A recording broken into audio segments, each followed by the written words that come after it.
Баян зүрх дүүргээ санаачлан годомчны золбин нохтыг устгахын тулд нохоо аж ахуйг цагаан давааны хогийн цэг дээр байгуулжээ. Тус газар иргэдээс том буюу 30 см-ээс дээш өндөртэй нохоог 5,000, жижиг нохоог 1,500 төгрөгөөр худалдан авч устгалд оруулж байгаажээ.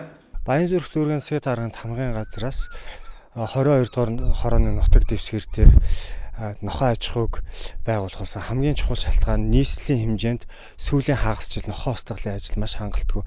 Иргэдийн зүгээс ялангуяа бага насны хүүхдүүд, сургууль цэцэрлэгийн хүүхдүүд нохоонд дуруулсан, ирэмдэг зэрэмдэг болсон, гоо сайхны хувьд бол насаараа тахир тутуулах тийм дуудлагууд 11-ээс бусад байгууллагуудаар хамтраад тэгээд бусад байгууллагуудаар хандаж ийм гомдлууд маш их ирж байгаа.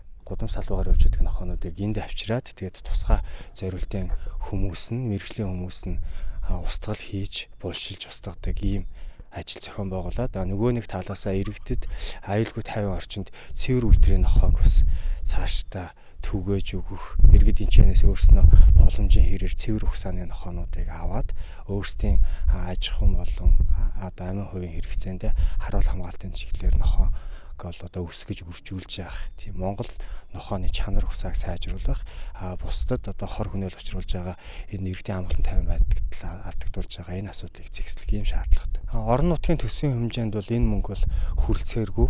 Тийм байгаа учраас бид нар нийслэлийн захирагчийн алба руу энэ асуудлыг бичгээр тавиад тэгээ нийслэлийн захирагчийн албанаас 110 сая төгрөгийг эхний ээлжиндээ төсөвлөөд энэ аж ахуйг байгуулахад зориулж байгаа. Нэг нохоог эрүүлжүүлж халдваргүйжүүлэхэд 28-аас 32 мянган төгрөг зарцуулагддаг байна.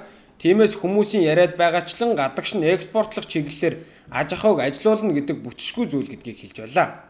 Мөн одоогоор устгалд оруулсан нохоогоо булшилж байгаа бол цагаан давааны хог боловсруулах үйлдвэр бүрэн хүчин чадлаар ажиллаад эхлэхээр шатааж устгадаг болох юм байна. Улаанбаатар нэгтгэл нөөц компани зүгээс хийж байгаа ажил нь болохоор зөвхөн хотын захын дүүргүүдээр яваад энэ устгалын ажлыг хийгээд хороо болон хотын төвлөрсөн томоохон захуудын хэмжээнд болж байгаа тэр нохоолууд анхаарал хандуулж чадахгүй. Тэгээд хамгийн их хүн ам төвлөр суурьшсан тэр нутагтаа болохоор энэ ажил хангалтгүй зохион байгуулагдаж байгаа. Тэгээд энэ асуудлыг бол нэлээд нийслэлийн хэмжээнд нэлээд гүнзгий судалгаатай хийхгүй бол бид нар нохоо хайрлаж байгаа гэдэг сэтгэлээр хандаад байдаг. Гэтэл нохоо гэдэг адгууснаас илүү бидний үр хүүхдүүдийн эрүүл мэнд гоо сайхны асуудал хурцаар тавигдчихж байгаа.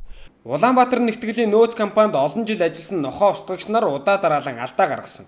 Мөн нэг нохоод 3 сум байхаар тооцож тарааж өгдөг сумыг хувьдаа завших гэх мэтлэн олон асуудал гаргадаг учраас Баян зүрх дүүргээ санаачлан ийхүү нохоо аж ахуйг байгуулсан гэлээ.